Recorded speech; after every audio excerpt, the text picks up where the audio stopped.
এখানে প্রসঙ্গ যেহেতু এসেই গেল, বলে দিই এই কথাটা, পরে বলে যাব যে খ্রিস্টপূর্ব প্রায় 46 সালের দিকে এক ব্যক্তি ছিল, তার নাম ছিল জুলিয়াস সিজার। কি নাম? Julius Caesar. এগুলো আমি আসলে অনেকদিন আগে পড়েছি, আমার মাথায় এত লাইভলি নাই, আর এগুলোর চর্চা করা আমি বন্ধ করে দিয়েছি। আমাদের ফিলোসফি কিছু বই ছিল, এগুলোতে হিস্ট্রিগুলো ঘাটা ছিল সব, আর হিস্ট্রির একজন গভীর ছাত্র। তো এই জুলিয়াস সিজার নামে এক ব্যক্তি ছিল, যে আসলে সিজার নামক এক দেবতার উপাসনা করত।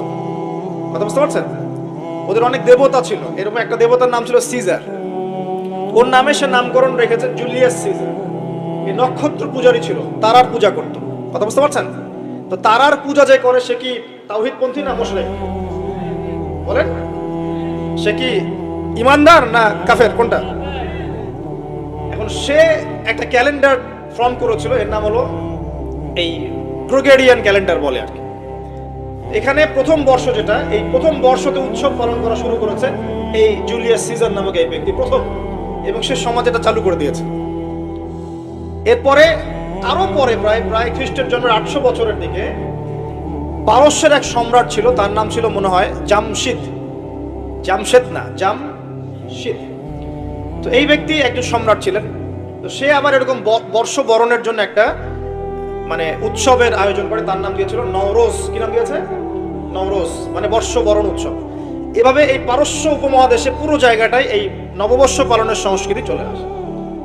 এগুলো হতে হতে হতে আজকে যে দেখছেন আপনি 31st নাইট, এই যে গ্রেগরিয়ান ক্যালেন্ডার, যেটা মানে পশ্চিমারা সারা বিশ্ব শাসন করেছে না, যখন ব্রিটেন সারা বিশ্বকে শাসন করছিল, আমাদের এখানে ওদের দখল ছিল না। পলাশির যুদ্ধের হিস্ট্রি জানেন না? কত বছর এখানে শাসন করেছে? প্রায় 200 বছর এরা এখানে শাসন করে নাই। নবাব সিরাজউদ্দৌলার পতনের পর থেকে প্রায় 200 বছর এই ভারতীয় উপমহাদেশ তারা শাসন করেছে না।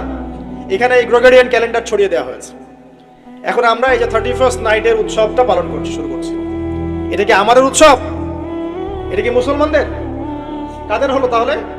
পশ্চিমাদের, রোমকদের, পশ্চিমাদের, যাদের সাথে ইসলামের দূর দূর পর্যন্ত কোনো সম্পর্ক নাই। আর নবী সাল্লাল্লাহু আলাইহি ওয়াসাল্লাম কি বলছেন শোনেন। আল্লাহ নবী বলছেন তোমাদের জন্য আনন্দের উৎসব দুইটা। কয়টা? একটা ঈদুল ফিতর, রমজান মাসে সম সাধনার পরে, কিয়ামুল লাইলের পরে, তারাবির পরে, তাহাজ্জুদের পরে, কোরআন খতম দেওয়ার পরে, যাকাত ফিতরা দেওয়ার পরে, ত্যাগের এই মাসের পর আমরা একটা আনন্দ করি, ঈদুল ফিতর। করি কি না? সবাই আনন্দ ভাগাভাগি করে নেই, আলহামদুলিল্লাহ। ওই দিন আল্লাহ পাক কি করেন? আল্লাহ পাক রমজানের রোজাদার যারা ছিলেন সবাইকে মাফ করে দেন, আলহামদুলিল্লাহ। মুক্তি পাই আমরা, নাজাত পেয়ে যাই। উৎসব এটা আমাদের, খুশি আমাদের। আরেকটা হচ্ছে ঈদুল আজহা, যখন ওই যে ইসমাইল আলাইহিস সালামকে যে কুরবানি করার মহান স্মৃতি, সেই স্মৃতিকে স্মরণ করে আমরা ইব্রাহিমী চেতনায় আবার কি করি? ঈদুল আজহার এই পশু কুরবানির মধ্য দিয়ে নিজের পশুত্বকে কুরবানি দেই, আল্লাহর সামনে আমরা আত্মসমর্পণ করি। করি কিনা? এই দুইটা হচ্ছে আমাদের উৎসব। এগুলো বাদ দিয়ে নবীজি বলছেন মান তাশাব্বাহা বিকওমিন ফাহুয়া মিনহুম। কেউ যদি তোমাদের মধ্যে অন্য কোনো জাতির সাদৃশ্য অবলম্বন করে, যে জাতির সাদৃশ্য অবলম্বন করবে সে তাদের অন্তর্ভুক্ত হয়ে যাবে। নাউযুবিল্লাহ। আমরা কি চাই উম্মতে মুহাম্মাদের অন্তর্ভুক্ত হতে, না ওই পশ্চিমাদের অন্তর্ভুক্ত হতে? পশ্চিমা কারা? যাদের মধ্যে ছেলে ছেলে বিয়ে করা জায়েজ। খুশি হয়েছেন? পশ্চিমা কারা? যাদের মধ্যে ছেলে ছেলে বিয়ে জায়েজ, মেয়ে মেয়ে বিয়ে জায়েজ, পর্নোগ্রাফি সবাই করতে পারে, দেখতেও পারে, মদ পান করা জায়েজ, পরকালের কোনো কনসেপ্ট নাই ওদের, লা ইলাহা ইল্লাল্লাহ কোনো কালিমা নাই, মুহাম্মদুর রাসূলুল্লাহ তারা বিশ্বাস করে না। এমনকি তারা বলছে, কয়দিন আগে বললো মেরি ক্রিসমাস, বলেছে না? যে ব্যক্তি বলেছে মেরি ক্রিসমাস 25শে ডিসেম্বরে, সে ওই দিন স্বীকার করে নিয়েছে যে 25শে ডিসেম্বর আল্লাহ পাক ঈসা আলাইহিস সালামকে জন্ম দিয়েছেন। নাউযুবিল্লাহ।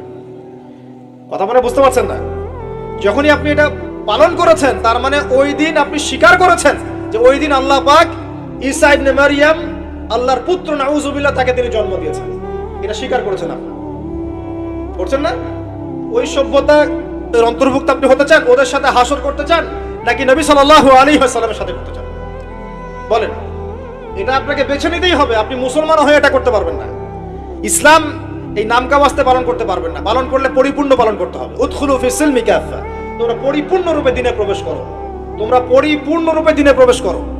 নামাজও পড়বো, সুদও খাবো, এদিকে যাকাত দিব, আবার এদিকে আমি ঘুষও নিব, এদিকে আমি হজ উমরাও করব, আবার এইসব পশ্চিমা সংস্কৃতি ধারণ করব, মাদক খাবো, সুদ খাবো, জেনা করব, ফ্রি মিক্সিং করব, এইসব মানে হযবরল ইসলাম পালন করে এই যুগে চলবে না। পরিপূর্ণ ইসলাম পালন করতে হবে, আল্লাহ পাক তৌফিক দান করুন। পরিপূর্ণ ইসলাম পালন করতে গেলে কি আমরা এই উৎসব পালন করতে পারবো? এক নাম্বার দেখালাম যেটা ওই জুলিয়াস সিজারের চালু করা এটা পদ্ধতি, নওরোজ যেটা ওই জামশিদের চালু করা পদ্ধতি। আর আমরা মুসলমান হয়ে কিভাবে আমরা অগ্নি পূজারীদের, পশ্চিমাদের এবং ইহুদি নাসারাদের সংস্কৃতি কেমন করে ফলো করতে পারি? আমরা কি সম্ভব? আর নবী যখন বলে দিচ্ছেন মান তাশাব্বাহা বিকওমিন ফাহুয়া মিনহুম, যে যে জাতির সাদৃশ্য অবলম্বন করবে সে তাদের অন্তর্ভুক্ত হয়ে যাবে, তাদের সাথে হাসর হবে। আমি কি তাদের সাথে হাসর চাই নাকি নবীর সাথে হাসর চাই? এবার আল্লাহ পাক কি বলছেন সেটাও শুনে নেন, তারপরে সামনে যাই। খুব গৌর করে শোনেন। আল্লাহ পাক সূরা মাঈদার 51 নম্বর আয়াতে বলছেন। কত নম্বর আয়াত বলেন? কোন সূরা? সূরা মাঈদার কত নম্বর আয়াত? আয়াতটা ভালো করে হজম করেন। আল্লাহ পাক বলছেন ইয়া আইয়ুহাল্লাযীনা আমানু, হে মুমিনগণ। মুমিন কারা? আমরা মুমিন না? আমরা আল্লাহ বিশ্বাস করি না? ফেরেশতায় বিশ্বাস করি না? আসমানে কিতাবে বিশ্বাস করি না? নবী রাসূলে বিশ্বাস করি কিনা? আমরা পরকালে বিশ্বাস করি? আমরা কি ভাগ্যের ভালো মন্দে বিশ্বাস করি? আলহামদুলিল্লাহ আমরা মুমিন ইনশাআল্লাহ। বলেন আলহামদুলিল্লাহ। এই মুমিনদেরকে আল্লাহ পাক বলছেন ইয়া আইয়ুহাল্লাযীনা আমানু, হে মুমিনগণ, লা তাত্তাখিযুল ইয়াহুদা ওয়ান নাসারা আউলিয়া, তোমরা ইহুদ এবং নাসারাদেরকে বন্ধু রূপে গ্রহণ করো। বা'দুহুম আউলিয়াউ বা'দ, তারা একে অপরের বন্ধু। ওয়া মান ইয়াতাওয়াল্লাহুম মিনকুম ফাইন্নাহু মিনহুম, তোমাদের মধ্যে কেউ যদি ওদের দিকে মুখ ফিরায় সে আমাদের অন্তর্ভুক্ত না, তাদের অন্তর্ভুক্ত। ইন্নাল্লাহা লা ইয়াহদিল কওমা যালিমিন, আর আল্লাহ পাক এই জালেমদেরকে কখনো হেদায়েত করবেন না। মানে আমরা যদি ওদের অন্তর্ভুক্ত হয়ে যাই আমরা জালেম হয়ে যাব, আর এই জালেমদেরকে আল্লাহ পাক হেদায়েত করবেন না। আল্লাহ পাক সূরা বাকারা আরো বলেছেন ওয়ালান তারদা আনকাল ইয়াহুদ ওয়ালান নাসারা হাত্তা তাত্তাবিআ মিল্লাতাহুম, হে নবী তোমার উপরে ইহুদের লোকজন এবং খ্রিস্টানরা কখনোই সন্তুষ্ট হবে না, কখনোই সন্তুষ্ট হবে না যতক্ষণ তুমি তাদের ধর্ম মিল্লাত গ্রহণ না করছো। আপনি ওদের সাথে তালে তাল মিলিয়ে নাচ গান করেন, তারা আপনার উপর সন্তুষ্ট হয়ে যাবে। আর আপনি যখন ওদের উপর তালে তাল মিলাবেন না, লা ইলাহা ইল্লাল্লাহ মুহাম্মাদুর রাসূলুল্লাহ থাকবেন, ওরা আপনার উপর সন্তুষ্ট হবে না। আমরা কি দুনিয়াতে ওদের সন্তুষ্টি চাই না আল্লাহর সন্তুষ্টি চাই? আল্লাহর সন্তুষ্টি চাই, নবীর সাথে হাসর করতে চাই। কোন মুসলমান যুবক যুবতী আগামী এই নোংরা অপসংস্কৃতিতে গায়ে গা ভাসাবে না। এই দিনে কোনো কনসার্ট চলবে না, এই দিনে কোনো বেহায়াপনা হবে না, এই দিনকে কেন্দ্র করে কোনো রকমের এই পিকনিক বা ঢাকঢোল পিটানো আর এই যে তোমাদের সাউন্ড বক্সে গান বাজানো কোনো কিছু চলবে না। পারা যাবে? মনে রাখবে এই কাজটা ছোট নয়, করার মধ্য দিয়ে আপনি কুফর করছেন। কুফর, আপনি আল্লাহর নবীর হাদিসকে অস্বীকার করছেন, আল্লাহর কোরআনের আয়াতকে অস্বীকার করছেন, আপনি আল্লাহর দুশমনদের সাথে খুশি পালন করছেন। সুবহানাল্লাহ। আল্লাহর যে দুশমনরা সারা বিশ্বে মুসলিমদের উপর নির্যাতনের স্টিম ডলার চালাচ্ছে, ওদের সাথে তালে তাল মিলিয়ে আপনি বলছেন হ্যাপি নিউ ইয়ার, মাশাআল্লাহ, আস্তাগফিরুল্লাহ, তওবা আস্তাগফিরুল্লাহ, আল্লাহ পাক মাফ করুন। এবার দেখেন এটা কি আমাদের দেশেরও সংস্কৃতি? এই জিনিসটা কি আমাদের দেশের সংস্কৃতি? বাঙালি ভাষা, বাঙালি জাতি, বাংলা ভাষা আমাদের প্রাণের যে ভাষা এবং দেশ এবং মাতৃভূমি, এদের সাথেও কি এটা সম্পৃক্ত? এদের সাথেও কি এটা যোগসূত্র আছে? এটা ধার করা সংস্কৃতি, কথা ঠিক কিনা? ধার করা সংস্কৃতির চর্চা আমরা বাংলার মাটিতে কেন করব? আমাদের বাংলা সংস্কৃতি নাই? আমরা বাঙালি না? আমাদের ভাষা নাই? আমরা ভাষা নিয়ে গর্বিত না? কেন আমরা আমাদের ভাষায়, আমাদের দেশে, আমাদের জমিতে অন্যের সংস্কৃতি এনে ওইসব ভাষার গান আমরা কেন চালু করব? ওইসব ভাষায় আমরা ঢাকঢোল কেন পিটাবো? আমাদের নিজস্ব সংস্কৃতি নাই? আছে কি নাই? এবার আসেন আরেকটা পয়েন্ট দিয়ে শেষ করি এই লেকচারটা। সেটা হলো একটা বছর যে চলে গেল, একটু মনোযোগ দাও এদিকে। একটা বছর যে চলে গেল, এক বছর চলে যাওয়াতে কি আমার খুশি হওয়া উচিত না কষ্ট পাওয়া উচিত? মনে করেন আপনার 60 বছর হায়াত আছে বা আমার 60 বছর হায়াত আছে, কথার কথা বলছি। এখন এক একটা বছর যে চলে যাচ্ছে, আমি কি মৃত্যুর দিকে একটু একটু করে আগাচ্ছি না? আপনি আগাচ্ছেন না কি ভাই? কথা বলেন, আগাচ্ছে কি না?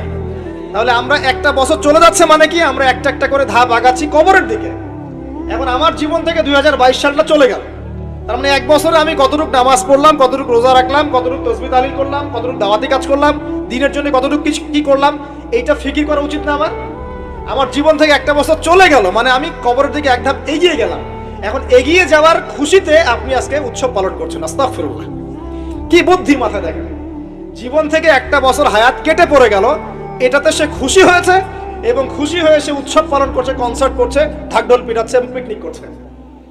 কত বুদ্ধি মাথায়! মৃত্যু কাছাকাছি আসলে কি মানুষ খুশি হয় না কষ্ট পায়?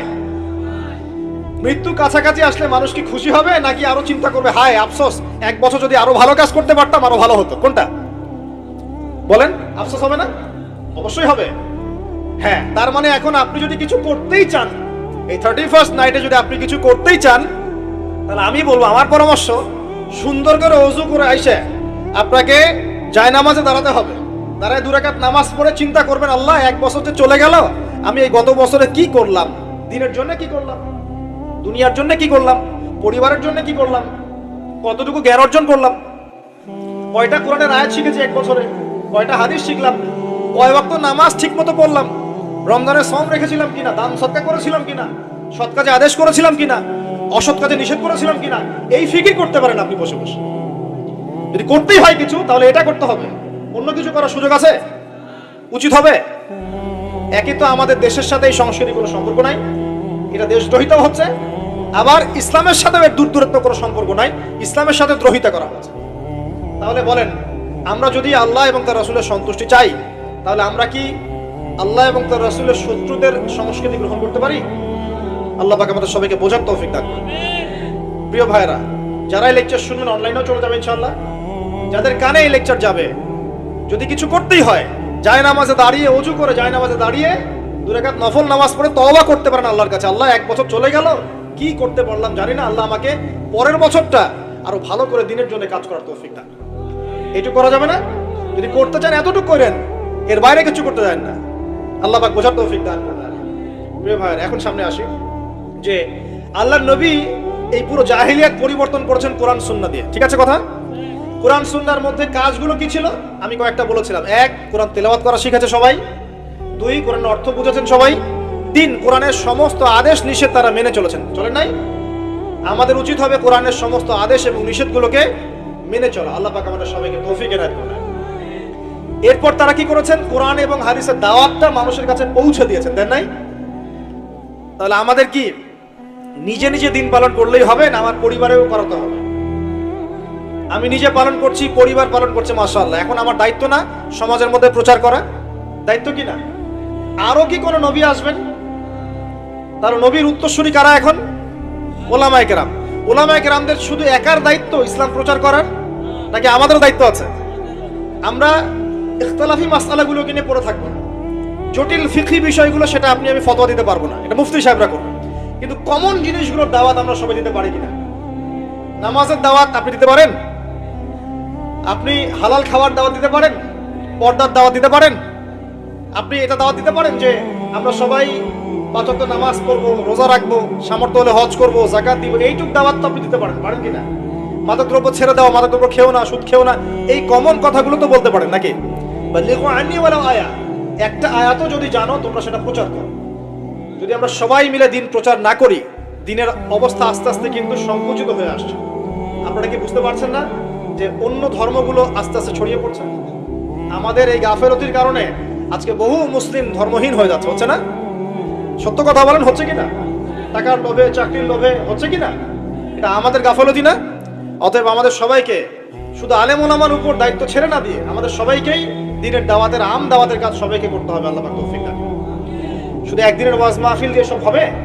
আজকে আমি আসলাম, 1 বছর আপনার সাথে আমার দেখা হবে না হয়তোবা, তাহলে কি এখানেই শেষ? একটা ওয়াজ মাহফিল দিয়ে সব হবে? ওয়াজের কথাগুলো সবাই শুনবো এবং মানার চেষ্টা করবো ইনশাআল্লাহ, এবং সবাই মিলে আমরা আমলও করব, মানুষকে আমলের দিকে ডাকবো ইনশাআল্লাহ, আর সৎ কাজে আদেশও করব, অসৎ কাজগুলোতে বাধাও দিব ইনশাআল্লাহ। আল্লাহ পাক তৌফিক দান করুন, আমিন।